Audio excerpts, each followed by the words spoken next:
To get murdered like that, to have that much hate and animosity, it just doesn't make sense. Right? There's more to it. They have his alleged shooter, but we've heard so many stories, man. Like so many stories, and we know Chip. Like we know Chip, like no Chip, and a lot of the stuff isn't adding up for us either. But the wheels of justice will turn. I think we've been blocked on a lot of stuff. We've been told that, and I'm just really going there that we're not allowed to have any information on the case.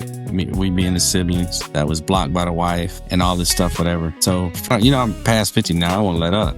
After losing Michael, what I've learned, I've learned is that, you say what it is, what you feel and what you think, whatever. You let the wheels of justice turn. But at the same time, you can't be silent on BS that you see, So, and I just hate it for Chip, because I think Chip was doing the best he can to be the best father, Up until the day before, this happened. First thing he told me was that, he got his daughter for a whole summer. He wanted to see what he could do to help her get her stuff together. Right? So you can talk about just how he was murdered, shot. Yeah, he was found outside his daughter's bedroom. From what we can tell, it's like about 7 shots, 4 center mass. And what I could surmise by that is that he wasn't standing when all those shots went into him. So take it for what I won't get too much into the case beyond that too. I'll leave that. But that's a level of aggression that's for somebody that he didn't know, right?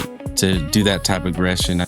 Something put a batter in his back, or somewhere, some conversation, or some thought put a batter in this boy's back to be the monster that they're proclaiming him to be. And I think he is, right? He murdered my brother, but he didn't rob him, he didn't sneak into the house, So there's a lot of questions that we have, right? We know a lot of issues that Chip had, with just dealing with the family situation too, that just don't add up. And I know there's a lot that's being, said and portrayed, but man, Chip had a lot of issues, a lot of issues dealing with the family situation that he had.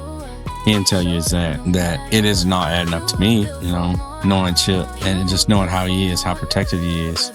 I was talking about patterns, man. What pattern changed?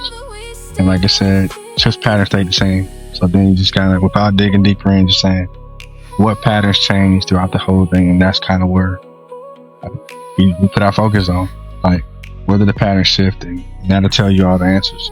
To be honest with you, he was sidetracked. There's no way his guard was down, because his guard was down. And that part eats me up to the end. And Chip, like I know Chip. Chip's antennas are up all the time. All the time, yeah. All the time. Like it's at the end of the day, I was saying this earlier, that nothing's going to bring Chip back. And I don't even know if I have, the strength, to fight and grieve at the same time.